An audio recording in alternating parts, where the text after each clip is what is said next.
Nous sommes le 18 décembre 1965.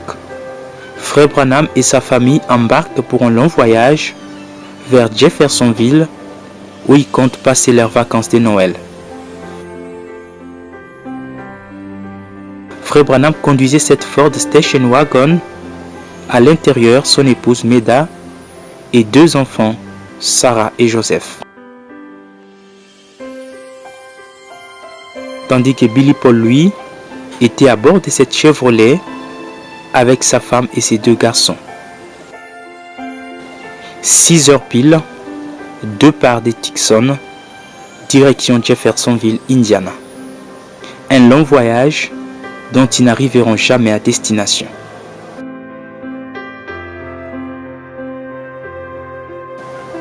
Première escale, Benson, puis Alamogordo, cette ville américaine siège du comté d'Otero, dans l'état du Nouveau-Mexique. C'est ici qu'ils prennent leur déjeuner, mais le trajet est encore long.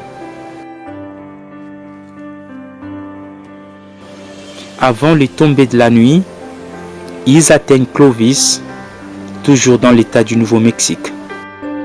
Cette escale est importante car elle sera la dernière avant le destin fatal. Pendant que toute la famille est à table pour le souper dans ce petit endroit du restaurant Denny à Clovis, Frère Branham, lui, reste dans la voiture avant de décider finalement de rejoindre la famille à la dernière minute.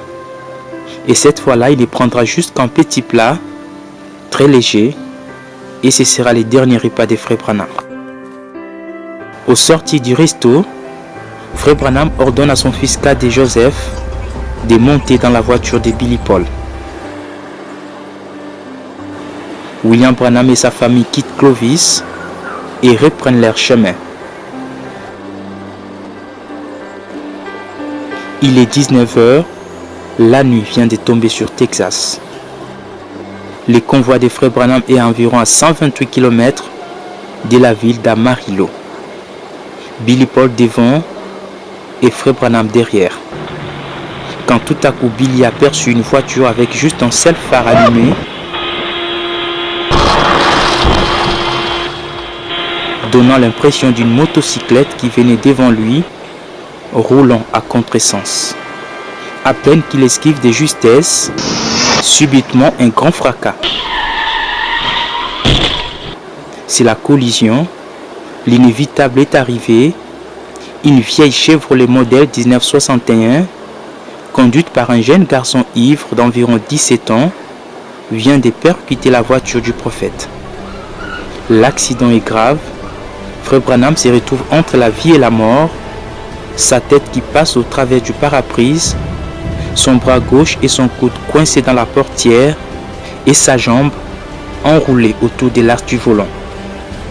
Meda de son côté se retrouve sous les tableaux de bord, à droite de la voiture, presque morte.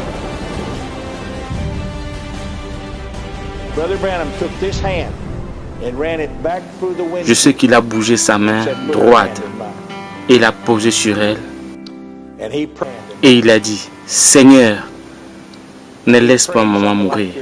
Sois avec nous en cette ère. Et la sœur Branham revient à la vie.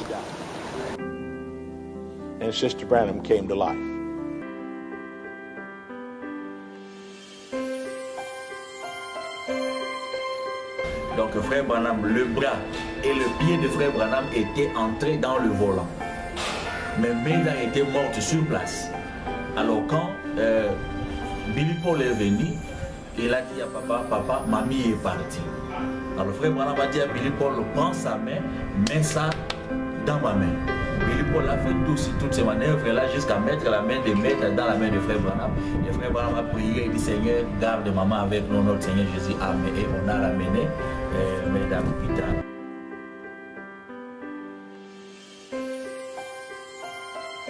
Pendant ce temps, Joseph, qui était enfermé dans la voiture, cria fortement. Et Frère Branham, au milieu de la détresse, releva la tête. Alors qu'au ciel, un signe s'est produisit. approuva qu'un événement important vient de se produire dans le monde. Sur le lieu, l'ambulance évacue les autres accidentés, mais Frère Branham, lui, reste encastré dans ses véhicules. Il a fallu 45 minutes pour réussir à dégager William Branham de cette ferraille.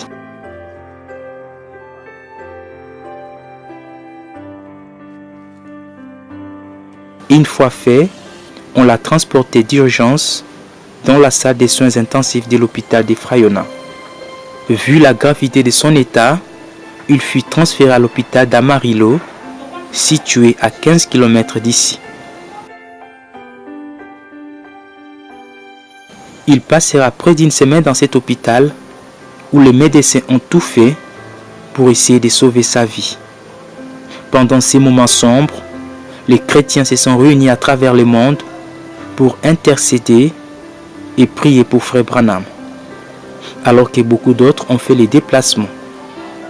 Réunis dans la salle d'attente de l'unité des soins intensifs, des frères et sœurs priaient et chantaient des cantiques que les prophètes aimaient trop dans sa vie. Just brought Brother Branham out of the operating room. They've got Brother Branham in traction, this arm and his leg, and they've done a tracheotomy on him. And they tell me they've not get him to respond. He hadn't done anything. Je marchais jusque-là et j'ai commencé à parler à Frère Branham et je lui ai demandé de dire un mot. Il n'a rien répondu, rien du tout. J'ai fondu en larmes et j'ai commencé à chanter. Sur les ailes d'une colombe blanche, Dieu envoya son amour. Et Frère Branham a ouvert les yeux et il sourit. Tout le monde était excité, disant, il s'est réveillé, il s'est réveillé, il réagit. Quand je finis de chanter, et j'ai dit à Frère Branham, à propos de ce que j'ai vu sur la ligne, le Frère Branham essaya de s'asseoir dans le lit et il cria quelque chose. Je ne savais pas ce qu'il essayait de dire.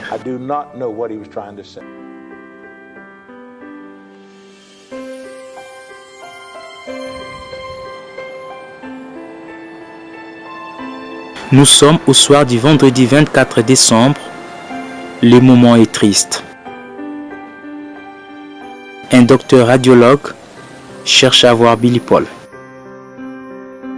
Et pendant que celui-ci venait accompagné des frères Queen, ils ont aperçu à travers la vitre que les infirmières avaient tiré les rideaux du lit de Frère Branham. Les deux comprirent que c'était fini.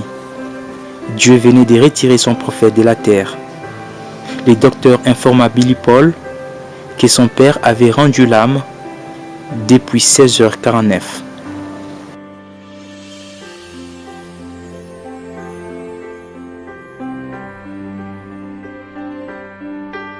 Et c'est Pierre Green qui alla informer les frères réunis dehors la triste nouvelle.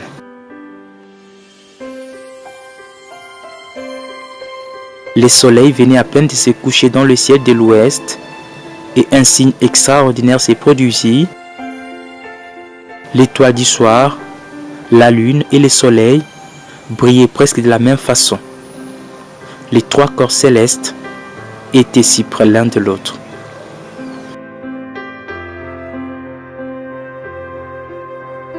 Il est né sous un signe et il meurt sous les signes. Billy, effondré, s'est souvenu d'une parole de son père qui disait « Si vous entendez que je suis parti, arrêtez-vous un instant et chantez une strophe de la chanson. »